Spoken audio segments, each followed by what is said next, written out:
something doesn't add up. Everything around us is digital, yet we're all trying to make it look like the past. Why? We sharpen, we enhance, we perfect. But these days, some of us just crave for something different. The more we chase perfection, the more we lose something deeper. Texture, flaws, soul. I guess we don't want it perfect. We want it to feel real. So what's the secret? How do we make the digital feel real again? Some people swear by cameras with built-in film simulations. Others say it's all in the lighting, soft, natural, and perfect. And then there's post-production.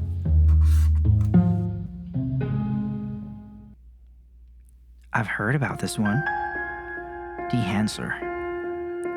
It's supposed to mimic film stock, grain, halation. But does it actually feel real, or is it just another digital trick?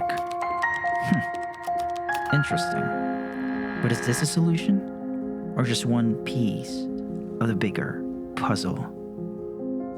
I guess we'll find out.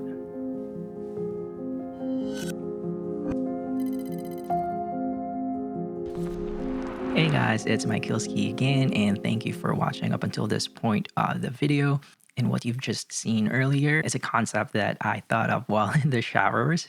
I wanted to achieve a certain kind of look, and I think I kind of did that. Just a little bit of background, I only create my YouTube videos with just an iPhone 16 Pro Max. Yeah, which I can't show you guys because I'm literally using it right now. Maybe it's that point of the video where I stop talking and actually show you guys how I try to achieve that FILMIC look out of my iPhone clips in this video.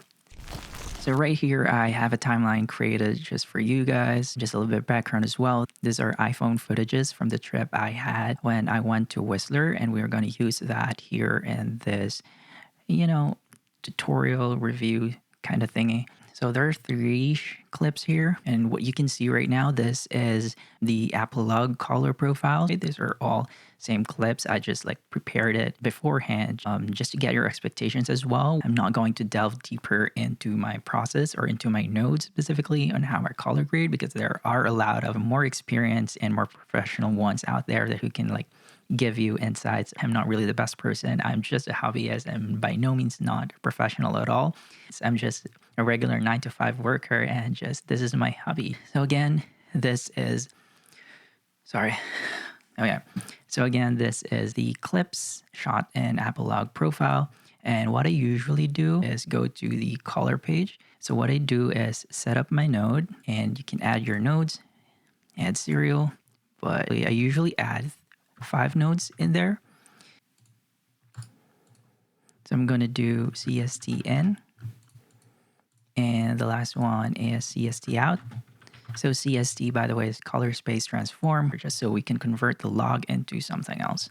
I usually assign this as a white balance node, assign this as exposure node. I just leave this as a dummy node, which I can work later on. So this is how I basically structure my node. Now we're going to do the color space transform. I will drag the color space transform into my CST in. I usually just leave my input color space as use timeline, but my gamma, I had set that to epilogue. For the output color space, I just use Davinci wide gamut, Davinci intermediate for my gamma. And now we are going to put a color space transform in the CST out node as well. The Davinci wide gamut as our input, and Davinci intermediate for gamma input.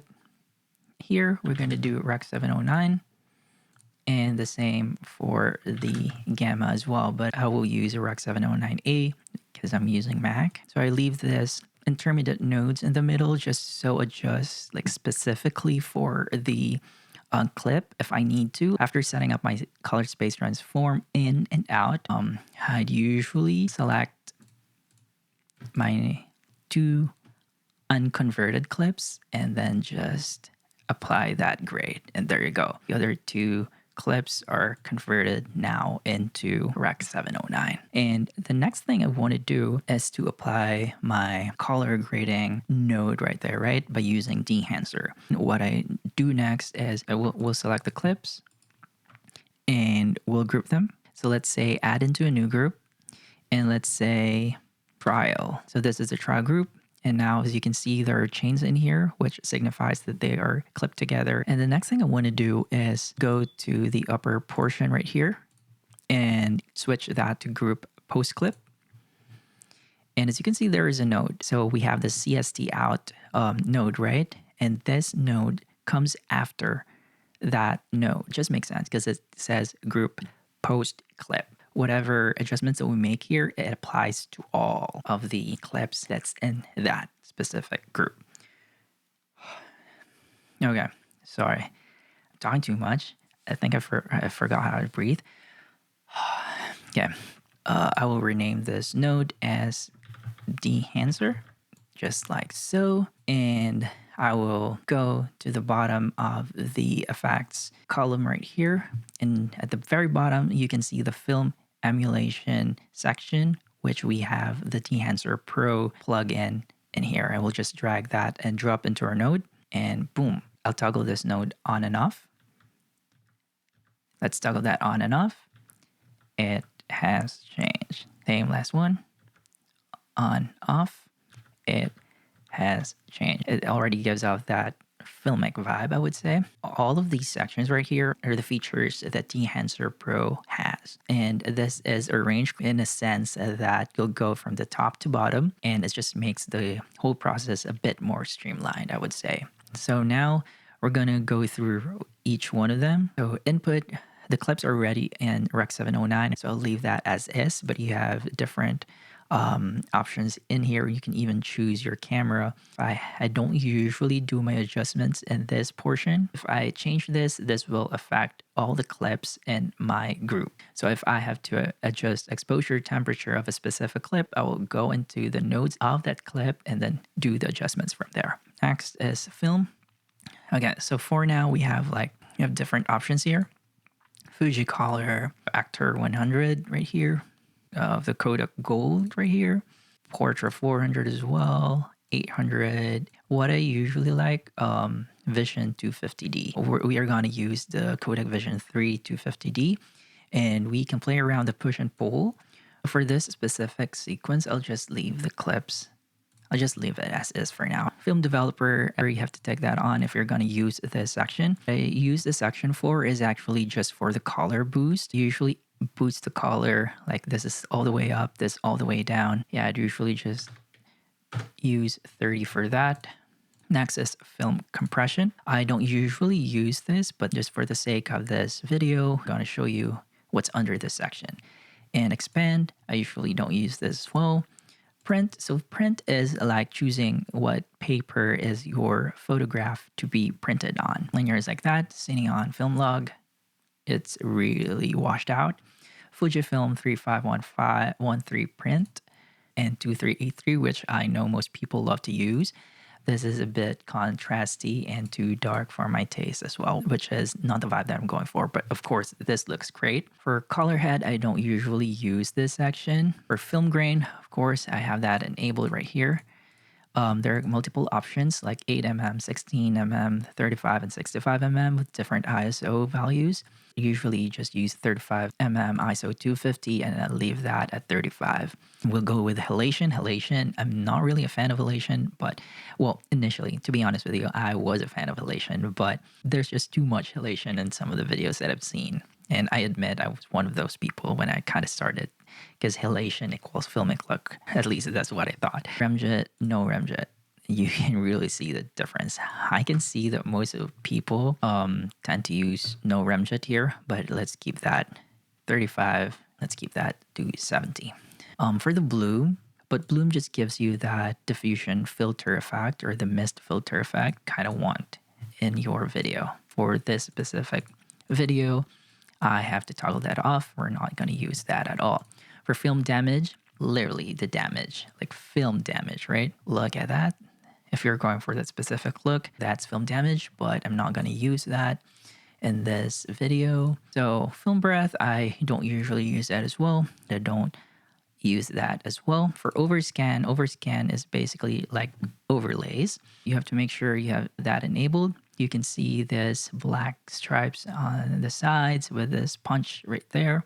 There's a Super 8. So it kind of crops the video. And if you're going for the specific look, then you can always use that. This is Sergeant Standard 16, Super 16, Ultra 16, Super 35, Widescreen 35, and Ultra Panavision 65. But for this video, let's just leave that out. Now we're going to do the vignetting. So it really depends as well. Sometimes I use this, sometimes I don't. For now, let's just leave that unticked.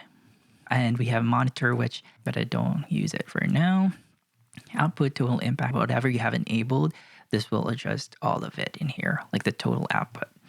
And then the lot generator, if you want to generate the lot from there. And yeah, basically that's it. So in my current workflow, I usually end in the vignette, sometimes just the bloom. But that's it. This is how I color grade my stuff. So that's it. And now I'm going to share with you guys just for the solos exercise. And this is the video that I end up with.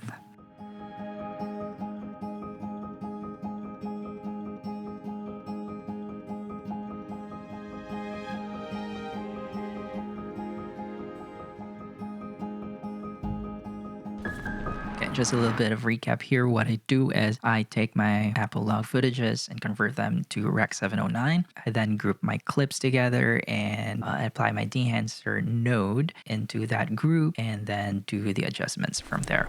So recently, Dehancer has released an iOS app that's more inclined to photography and turning your photos into something that's filmic as well. They do have their film stocks in there, which you can use, and you can play around their halation, the bloom, and all the other effects are there as well. I just hope that you can actually store the photos in the app, just so you can just like highlight all the photos that you want to batch edit and then just copy the edit that you did in one photo and then just paste that all together into the clips. But I think it's a work in progress, and I hope the Dehancer team will integrate that in the future. So yeah, what are my takeaways in this video? Again, I am not a professional colorist. I'm not a professional filmmaker. I'm just an amateur. I'm just a beginner. I'm just a hobbyist. And this is something that I do outside of my 9-to-5, and it keeps me sane. As you may have known, this is a collaboration with Dehancer. They reached out and then gave me a chance to play around the plugin for a month to test it out and give my honest review or feedback. I don't have a big YouTube account at this point. I only have 15 subscribers, and at the time when the Dehancer team reached out to me, I only have like 3 subscribers. And I was like, where did they find me? Really shocked, like how, why?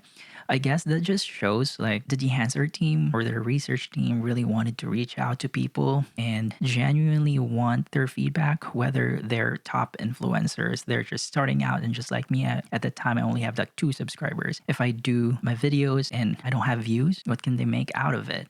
I guess they just gave me that plugin to try it for a month and give them honest feedback as much as I could. So yeah, first off, is the cost. And if you're someone like me who is not making money and creating videos and don't use this professionally, I don't really recommend this plugin. That's an honest take right there. Take it from me. I'm a broke young adult. Even though I really love the plugin, I do love it, I just can't afford it. So Dehancer Pro is currently priced at $449 for a lifetime account. They do have 1 year, 6 month, 3 month subscription.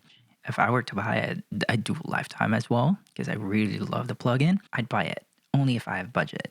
But as someone like me, you're a beginner, you don't have gears, you're not making money out of this, it's just basically a hobby, I wouldn't really recommend it, especially at this point that Davinci Resolve 19, which I know 20 is on the way, has provided us film look creator, which you can somehow achieve that film look, even though you can't actually select certain specific film emulations that Dehancer has. It is still a really good alternative to have. Yeah, so I guess that's just it. That's my honest thought right here. If it weren't for the prize, I'd take it. I'd buy it immediately. If you're someone like me who's not really making money out of it, I'll just leave it for now. And once I can afford, I'll buy a lifetime subscription. That's just my honest opinion right there. But of course, you can always feel free to buy the plugin yourself. If you wanted to purchase any of the product the Dehancer has, you can use my promo code MYKILLSKI to get 10% off your purchase. So again, thank you very much, and I really appreciate you watching this video up until the end. Oh, if anyone's watching, but I hope to see you on the next one. Ciao.